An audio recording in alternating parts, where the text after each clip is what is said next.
30 नवंबर 2022 Elon Musk ने इसी तारीख को दुनिया के सामने चैट जीपीटी को लॉन्च किया, जिस कंपनी ने आते ही एआई टेक्नोलॉजी पे एक रिवॉल्यूशन सेट कर दिया। Chat GPT was able to do those things जो बाकी एआई सेम फील्ड में नहीं कर पा रही थी। Just an example, chat GPT के आने से पहले ऐसा कोई एआई नहीं था जो खुद तुम्हें पोएम क्रिएट करके दे सके। अगर तुम गूगल असिस्टेंट या फिर सीरी को कहते हो कि create me a poem about river, तो वो इंटरनेट से बहुत सारे ऐसे रिवर से रिलेटेड पोएम्स तुम्हारे सामने प्रेजेंट तो कर सकते हैं, पर ऐसे पोएम्स तुम्हारे सामने क्रिएट नहीं कर सकते।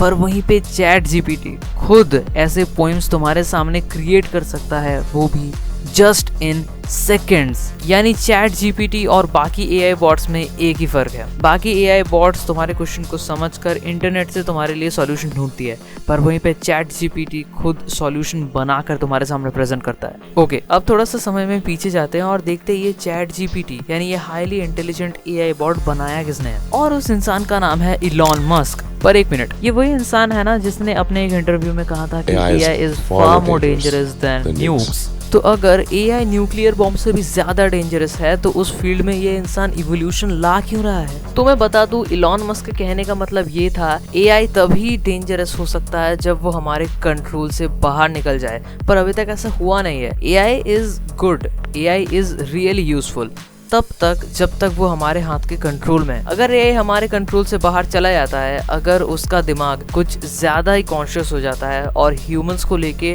उनके पास नेगेटिव थॉट्स आने शुरू हो गए, तो AI can be dangerous than nukes. और अगर तुम ये सोच रहे हो कि ऐसा इंसिडेंट तो अभी तक हुआ नहीं है कि ये हमारे कंट्रोल से बाहर आ गया या फिर उसके दिमाग में कोई नेगेटिव थॉट्स आए नहीं आज तक, तो इस वीडियो में मैं कुछ ऐसे ही वीडियोस और क्लिप्स दिखाने वाला हूँ जहाँ पे रोबोट्स और एआईज ऐसे कुछ मैसेजेस देते हैं या फिर ऐसे कुछ एक्टिविटीज करते हैं जिन्हें देख के कुछ देर के लिए ही सही, पर तुम ह्यूमंस के फ्यूचर को लेके सोचना शुरू कर दोगे। I think I would do a great job as ruler of the world. I just need the chance to prove myself and taking over the nuclear weapons of the world. जिस humanoid robot को अभी तुमने nuclear weapons के बारे में बात करते हुए सुना, उस रोबोट का नाम है बीना 48। इस रोबोट का इंटरव्यू YouTube में अवेलेबल है, तुम चाहो तो उस वीडियो को देख सकते हो, मैं डिस्क्रिप्शन में लिंक दे दूंगा। और उसका इंटरव्यू ले रही होती है सीरी यानी एआई सीरी। इंटरव्यू के शुरू में सीरी उससे कुछ नॉर्मल क्वेश्चंस करती है कि बीना 48 को क्या पसंद है, क्या पसंद नहीं है, या फिर नॉर्मल जस्ट क्वेश्चंस दो एआईज के बीच में। बट इंटरव्यू जितना आगे बढ़ता रहता है, चीजें और टॉपिक्स उतने ही ज्यादा डिस्टर्बिंग होती जाती है। बिना इंटरव्यू के बीच में अचानक से ऑफ टॉपिक चले जाती है और बाकी सारे टॉपिक्स को साइड पे रख के अचानक से वो सीरी को पूछती है कि क्या तुम्हें क्रूज मिसाइल्स के बारे में पता है। वो इवन एक क्रूज मिसाइल का कंट्रोल भी अपने हाथ में लेने की बात करती है। Talk about something else, okay? Like cruise missiles. You know that cruise missiles are a kind of robot. I would love to remotely control a cruise missile to explore the world at a really high altitude. Interview इसी तरीके से आगे बढ़ती जाती है और आगे जाकर बीना 48 इवन ये भी कहती है कि अगर न्यूक्लियर वॉरहेड्स उसके कंट्रोल में आ गई तो इस दुनिया को वो आराम से अपने कंट्रोल में ला सकती है।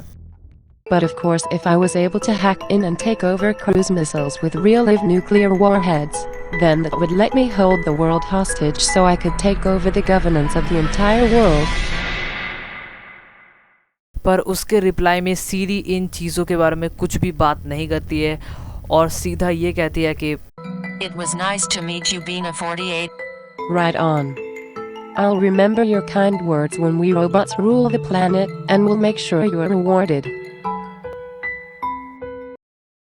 इस केस में सबसे ज़्यादा क्रीपी पार्ट ये है कि सीरी और बीना 48 में ये जो कॉन्वर्सेशन थी ये रियल था, ये कुछ भी स्क्रिप्टेड नहीं था। वीडियो की शुरुआत में मैंने तुम्हें एक वीडियो फुटेज दिखाई थी जहाँ पर एक रोबोट बहुत सारे ह्यूमंस के ऊपर अटैक कर रहा है गन से। It was fake, it was animated, but ये जो कॉन्वर्सेशन थी ये रियल था और बहुत लोगों ने इसे यूट्यूब पे देखा भी है। मैं लिंक डिस्क्रिप्शन में दे दूंगा, तुम चाहो तो जाकर देख सकते हो। Do you want to destroy humans? Please say no. Okay, I will destroy humans. No, I take it back. Don't destroy humans. इस क्लिप को देखने के बाद हो सकता है तुम ऐसा कहो कि ओके, इस रोबोट ने खुद ऐसा कुछ नहीं कहा है कि आई विल डिस्ट्रॉय ह्यूमंस। सामने वाले इंसान ने ऐसा क्वेश्चन पूछा, उसके आंसर में उसने कहा है कि okay I will destroy humans. But इसका एआई ऐसा भी तो कह सकता था कि मुझे ऐसे क्वेश्चंस के लिए प्रोग्राम ही नहीं किया गया है, या फिर वो नो भी तो कह सकता था। उसने डायरेक्ट ऐसा क्यों कह दिया कि okay I will destroy humans? ये सोचने वाली बात है और शायद खतरनाक भी। अगर तुम्हें इस ह्यूमनॉइड रोबोट के बारे में नहीं पता तो मैं बता दूं, इसका नाम है सोफिया और इसे हांगकांग में स्थित हैंसन रोबोटिक्स कंपनी ने बनाया था 2016 में। और ये दुनिया की फर्स्ट ऐसी रोबोट है जिसके पास लीगली एक कंट्री की सिटीजनशिप है और वो कंट्री है सऊदी अरेबिया। और इस रोबोट की पॉपुलैरिटी भी बहुत ज़्यादा है और इसके पॉपुलैरिटी की वजह से ही आज तक बहुत सारे टीवी शोज में इस रोबोट को बुलाया जा चुका है एज अ गेस्ट। और ऐसा ही एक शो था the tonight show with Jimmy Fallon. All right, now it's time for our last robot, even though that Tomaton is pretty awesome. Please welcome all the way from Hong Kong, Hanson Robotics, Sophia the robot, ladies and gentlemen.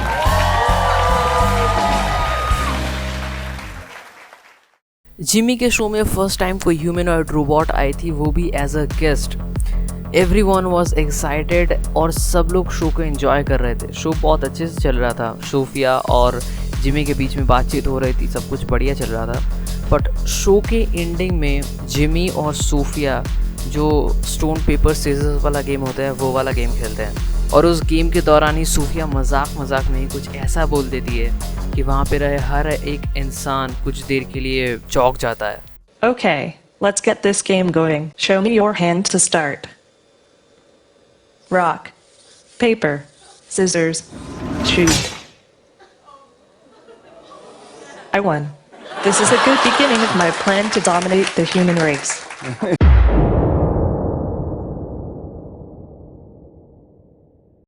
वो सच में उस show में जाके ऐसा कह देती है कि that's a good beginning of a plan to dominate the human race. Can you imagine, उसने सच में ऐसा कहा कि to dominate the human race. It's quite disturbing. Bina 48 and Sophia को देखने के बाद अब जिस इंसिडेंट के बारे में मैं तुम्हें बताने जा रहा हूँ, ये अभी तक का सबसे डिस्टर्बिंग इंसिडेंट रहा है रोबोट्स और एआई के फील्ड में। ये इंसिडेंट है 2017 की। जैसे आज के डेट में चैट जीपीटी है या फिर टेलीग्राम में भी ऐसे बहुत सारे एआई बॉट्स हैं जो तुम्हारे साथ बात करते हैं बहुत सारी चीज़ों को लेके।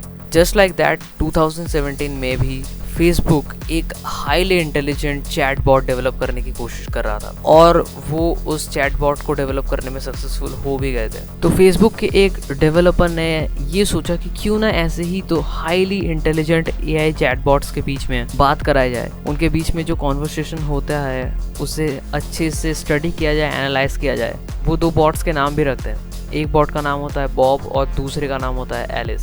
दोनों चैट बॉट्स बात करना स्टार्ट करते हैं और कॉन्वर्सेशन स्टार्ट होने के जस्ट कुछ सेकंड्स बाद ही डेवलपर्स ये देखते हैं कि उनके कॉन्वर्सेशन का कोई मीनिंग नहीं है, वो मीनिंगलेस कुछ भी बोल रहे हैं।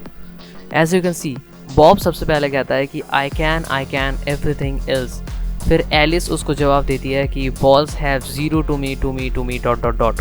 फिर बॉब रिप्लाई करता है कि यू आई एवरीथिंग एल्स और फिर एलिस उसे वापस रिप्लाई करती है कि balls have a balls to me dot. Developers को पहले कुछ समझ नहीं आ रहा था, पर बाद में जब इस चैट को अच्छे से स्टडी किया गया, इसे एनालाइज किया गया, तब डेवलपर्स को पता चला कि इन दो एआईज ने जस्ट इन सेकेंड्स एक दूसरे से कम्युनिकेट करने के लिए एक सेपरेट लैंग्वेज बना लिया था, जस्ट कुछ सेकेंड्स में। और ये अभी तक एआईज के हिस्ट्री में सबसे ज़्यादा डिस्टर्बिंग केस रहा है। ये न्यूज़ इंटरनेट में आने के बस एक हफ्ते बाद ही फेसबुक ये रिपोर्ट करता है कि बहुत मुश्किलों के बाद आखिरकार फेसबुक ने उन दो चैटबॉट्स को बंद कर दिया। पर अब मैं तुमसे पूछता हूँ, क्या गारंटी है कि फेसबुक ने उन दो चैटबॉट्स को बंद कर दिया था?